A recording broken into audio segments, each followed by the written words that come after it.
Hi guys, this is Andrea again from iProps, and I thought I'd do something a little different this time where I would show you guys the process that I go through to create one of the characters for my graphic novel. Okay, so the character that we will be creating today will be a character called Squawk, right? And he's a character that lives in the mind of one of the aliens in my book. So it's almost like a pet inside her mind. Okay, so I wouldn't be going into any big details on how to use Cinema 4D, right? I will be just doing some basic stuff. And if you have any problems, you can also post them in the comment section below, and I'll try to answer them as soon as I can. And other than that, you can also check my previous tutorials on how to create perspective guides in Cinema 4D, and that may help you or with whatever problems you might be having. Alright, but if not, you can still always post it below. Okay, so moving forward, what I'm going to do is I'm going to take this character and I'm going to make 3 copies of him. Right, so I'm holding down control, right, and I'm dragging to create 2 other copies of him. Okay, so I'll be posing each one of these copies and making an individual render of each one. Right. Alright, so let's go to this first one here and see what we can do with him. Alright, I want to do a pose that where he looks like he's almost falling over. So the first thing I'm going to do is I'm going to rotate his body. Alright, rotate his upper body, and I'm going to bring his arms forward, right?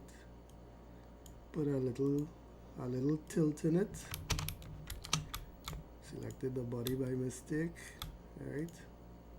Put a little tilt in his arm. Second arm. Put this one a little higher up, right?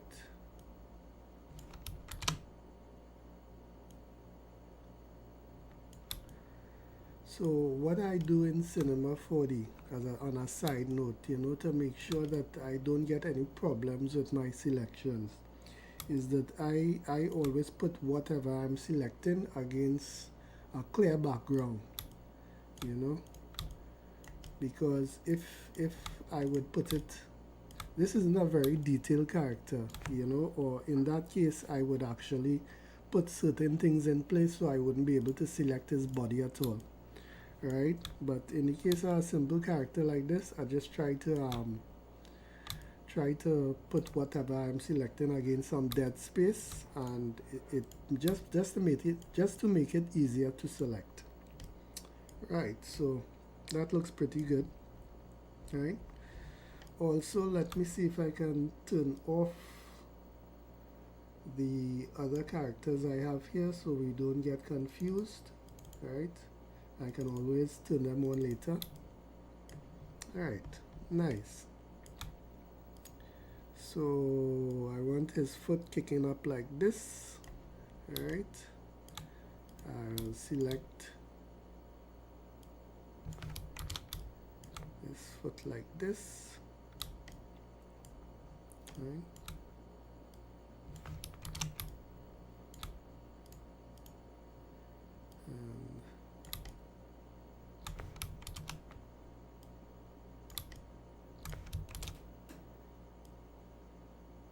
His toe just pointing a bit like this.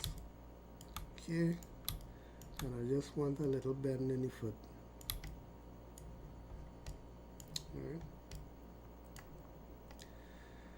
so this foot now, I will just place it like this, and don't think I need to bend this foot, but let's see, yeah, maybe I can just bend it forward a bit like this. All right.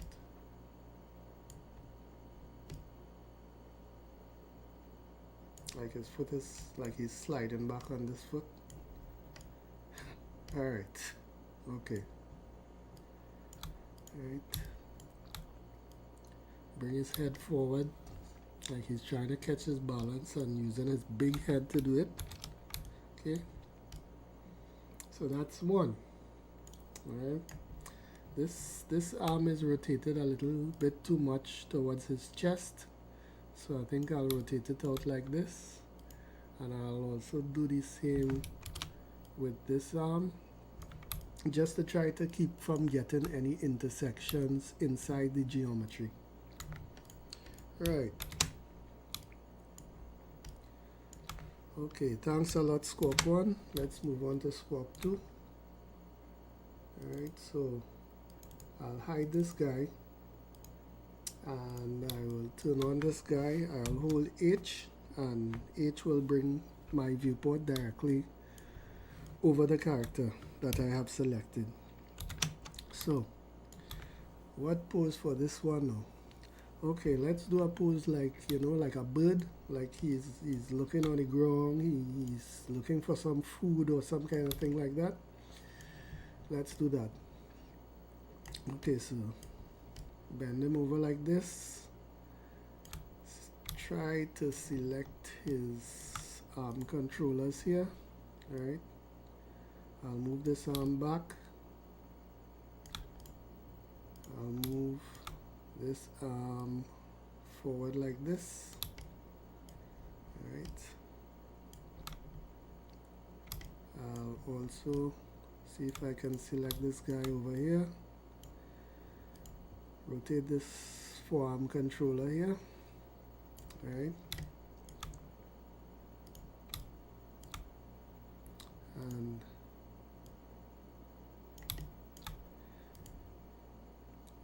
give his hand a nice little anticipation gesture, you know, like, oh, that looks good. So I'll rotate this one up too. Alright, so like you say, oh, that looks good to eat. Alright, so I think what I'll do is I'll give his leg a slight bend like this. Right.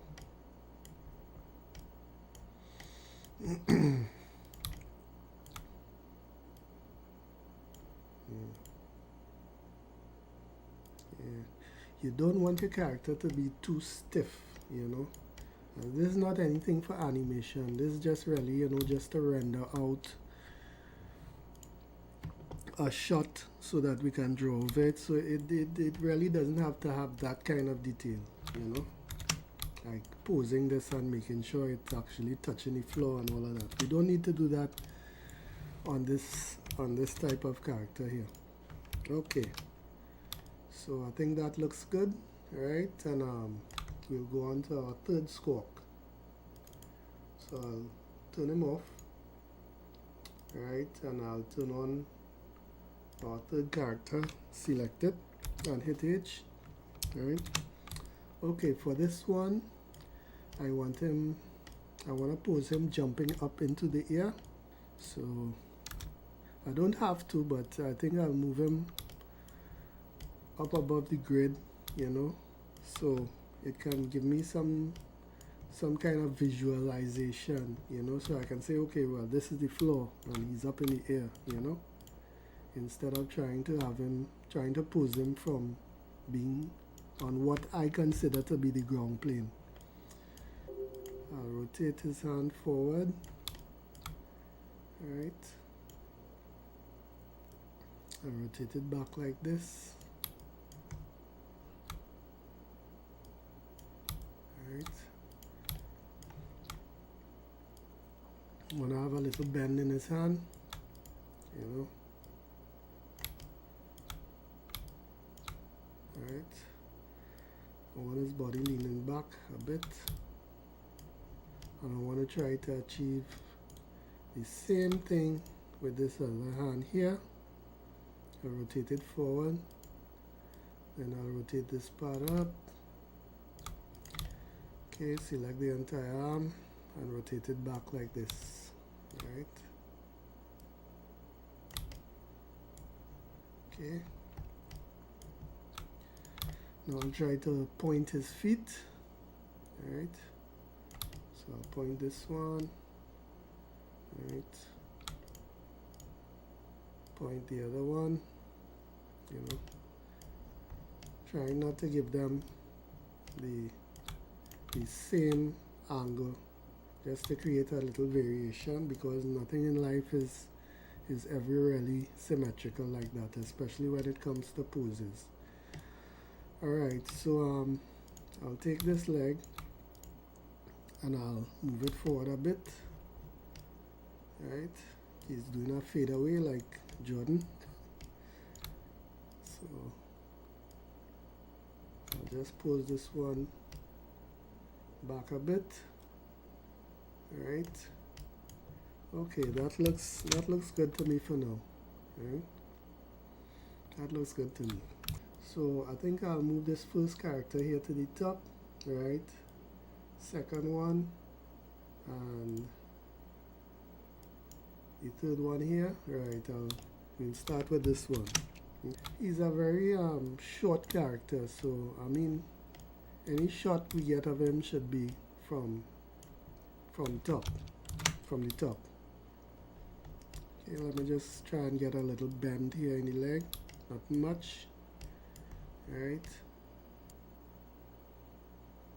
I want to get a bit more of the back foot, so I'll just try to select the back leg and move it back a bit more, you know, just to get a bit right. Exactly. Alright, just like that. Alright, so I think this is alright pose for this character. Let me just see if let me just check and see how this leg would look if I move it back a little more. Right, that looks much better. Okay, alright. So we have our first character posed here, and I'm going to go to this button right here and add a camera. Right, now it creates a camera at the exact position and rotation of the viewport. All I have to do now, right, is just activate the camera by turning on this button here, right, and you can see it moves into the place, the exact location of the camera, right?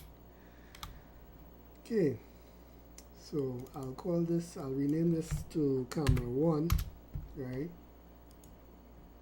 Is Squawk 1, just to keep everything a bit tidy, right? And I will turn off this guy here. I'll select the second one, right? Turn him on, right? And I'll hit H on my keyboard, right, to center him in the viewport. Okay, so this seems like a pretty good pose right here. We got it at the first try, alright? So, right, yeah, I want to try to get in a little more of his other hand here, you know, and yeah, just to get in a little more of his other hand here, right?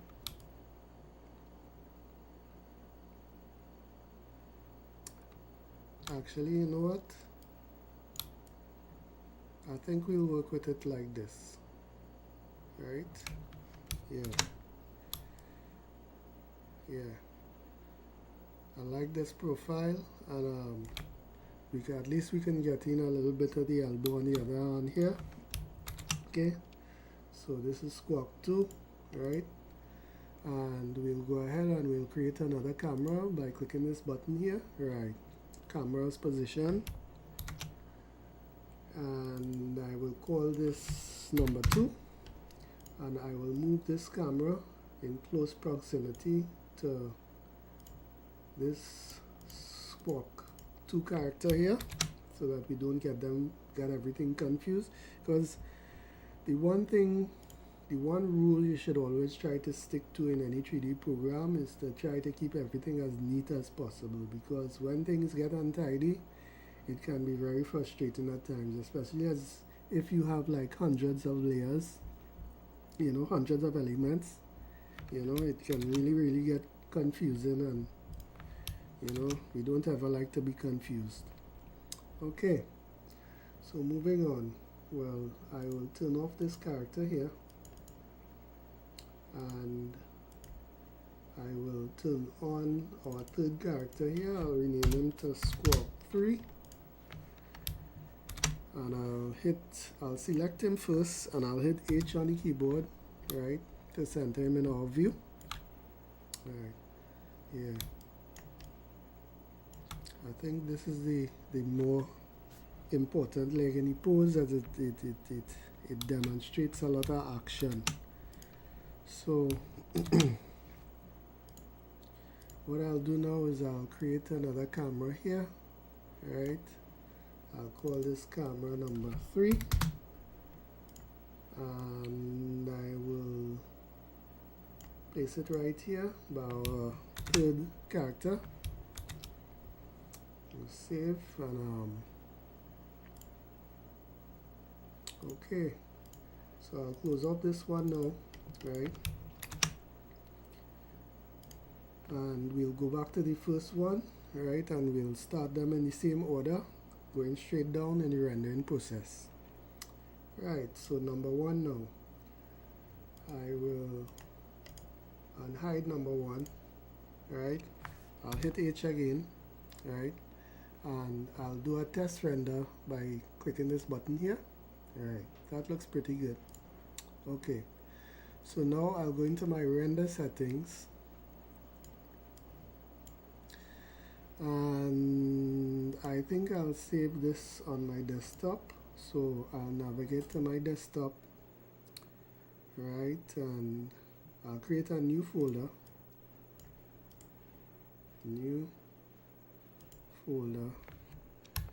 and I'll call it Squawk Poses.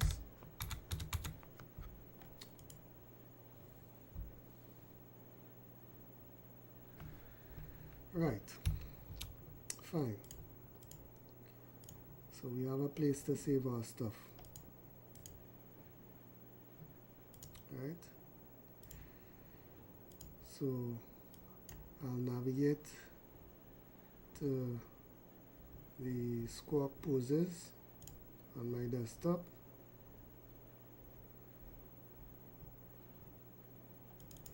right, and I'll go ahead and I'll name this first one, keeping it simple, right, number 1, right? So I will save it, right? What will we save it as? Stiff? No. You know, for some basic characters like this, you know, just for drawing over and stuff, I think we'll just use JPEG, right? Don't have to complicate this thing. And I will just do another test render. Okay, looks like we're ready to render there, right? I'll close off this, and my render to picture viewer button here, right? I'll hit this to render it out to the desktop. Bam. So you see it says here 1 JPEG, right? So this is our first rendering of Squawk. Okay, so let's close off this character and go to our second character here and activate our camera for him and bring him into view, right? Now the first thing that I'm going to do is I'm going to rename this to number 2, right? Because if by mistake, right, I happen to click this button, right, it will rename the first render that we did, you know. So we don't want that to happen, because we'll have to go back to the first character and render him over and all that stuff. So the safest thing to do is just to rename the character, rename the render as the first thing that you do.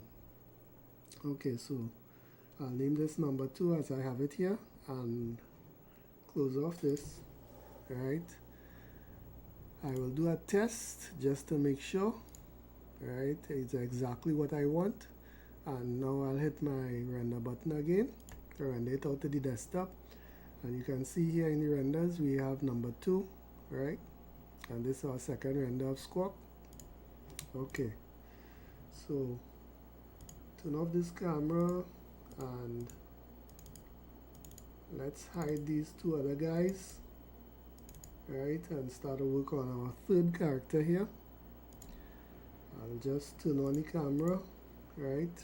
You have our camera set up and everything. It's just to go into the render settings and rename this as quick as possible before any accidents happen. To number 3, right, save just to make sure, and let's just do a test render. Alright, that looks pretty good. Okay, alright, I'll take that. So I will hit my render button here. Let me just check again. Right, number 3. Okay, right. So as you can see here in our picture viewer, right, we have the first render of him jumping. We have the second render of him looking on the ground, and we have the third render of him like he's falling back. Okay guys, before we get on to the second part of this, I just thought I would add in a couple more steps that I use in my workflow when I try to get this stuff done. Okay, so the first thing I want to do is I want to try to create a ground plane for these guys, so that I would be able to draw some details and also to put some shadows on the ground, you know, so it will give my scene a little bit more realism. Right, so I'll click on this icon and go down here to where it says plane, and this will place a plane at the center of our scene here. Right, I'm going to go over here to the scale tool, and I'm just going to click and scale this thing up.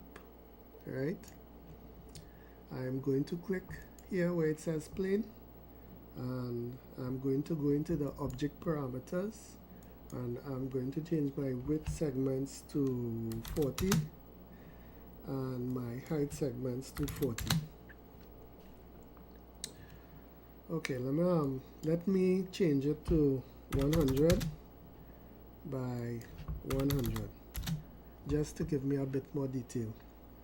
All right, so now we can see that we have a lot of detail here that we can use to, like, if we decided to draw some stuff in the distance, we could get everything in perspective still.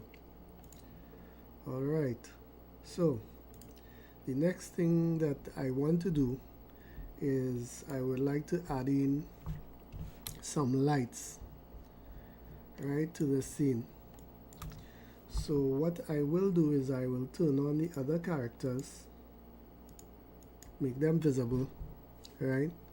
I will click on this icon here that says light and add a light to my scene. I'll go over here, select my move tool, and move my light up. Right. So in order to get an idea of the kind of effect my light is adding to the characters, what I'll do is I'll go into my render settings, and I'll turn off my cell render just for a while, just to see the effect. Right, so when I do a test render now, right, I get nothing. So the problem that's happening now is that I forgot to turn on the shadow inside the features of my light. So I'll change my shadow from none to ray trace hard. Right, so now when I click, I actually get some shadows in the scene. Okay, so everything's working fine there, right? And we can go about just rendering these guys out again. Right, so as I did earlier, I will turn off the other two characters and try to render out these guys in order. Alright, so I'll turn off Squawk 3 and Squawk 2. Alright, and just concentrate on this first guy here. So I'll turn on his camera, right, to get him back to the position that we wanted to render him out in. And I will go back into my render options and I'll turn back on my cell render. Okay, so what we'll be doing in essence is we'll be rendering out two versions of these. We'll be rendering out one with the grid, right, and we'll be rendering out a separate pass just with the shadow, this guy and the shadows around him and stuff. I'll go into my render settings and make sure I don't overwrite anything and make sure I save this thing properly, because as I mentioned earlier, the last thing you'll want to do is render out over something that you did already. Right, so this is one, save, yes. Alright, test render, right, that's exactly what I want. So I'll just hit render. It will ask if I want to overwrite and it will say yes. Okay, so here's our first guy here, right, very nice. Okay, back in our render settings now, we're going to do the second guy. So we'll turn off our first guy and turn on our second guy here, turn off our first camera and turn on the camera for our second guy, right? So let me check now. Render settings, I want to save to, save, yes. I'll do a test render, right, very nice, and I'll save over the one we did previously, yes, number 2. So we have two renders as we can see here, number 1 and number 2. So let's do the last one. Okay, so what I'm going to do here is I'm going to go into my render settings and I'm going to go into my save options and I'm going to save over number 3. Save, yes. Alright, so turn on my cell render, check the render. Okay, everything seems to be okay, and now I'm going to go and I'm going to render this out as number 3. Yes, right.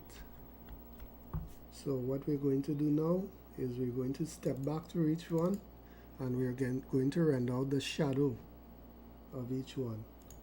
Right, so we'll start with the first guy here. Right. So in order to do this, I'm going to have to go inside my cell renderer and click this illumination option over here. Right, so now that I have the illumination option, it also, along with the wireframe, it will also render out the shadows.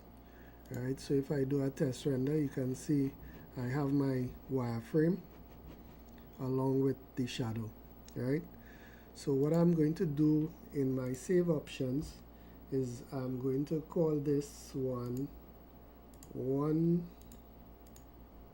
number 1, and just type an S after it for shadow, right? So I'll have one and then I'll have one shadow. Okay, save, right? And then I'm going to hit my render to picture viewer and render this guy out, right?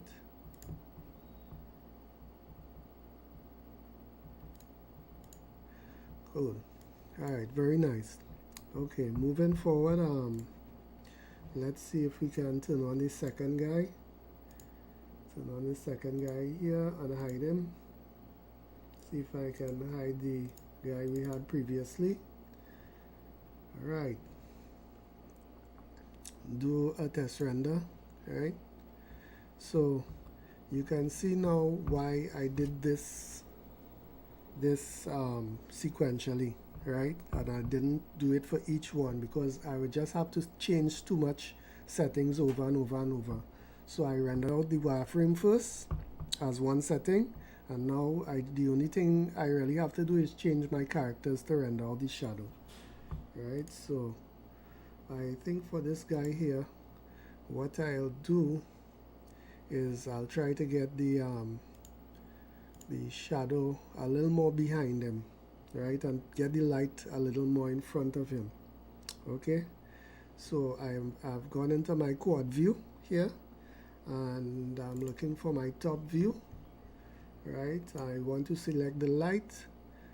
This is the little guy over here and I want to try to get this light in front of him, right? So if I render out this, okay, so what I think I'll do is I think I will try to bring the light down a little more just to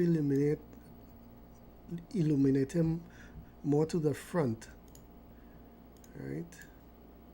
Okay, this is much better. This is exactly what I was looking for, right? Because I wouldn't be doing this shadow exactly like it is here, you know. I would just probably take this area alone, you know. Okay, so moving on, let's see if we can get this guy rendered out. All right, I'll go back into my render settings. I'll go into here. You see we have our first guy and his shadow. So we're going for our second guy here, right? So we can call this 2S, second shadow, right? Save. And let's just render him out here.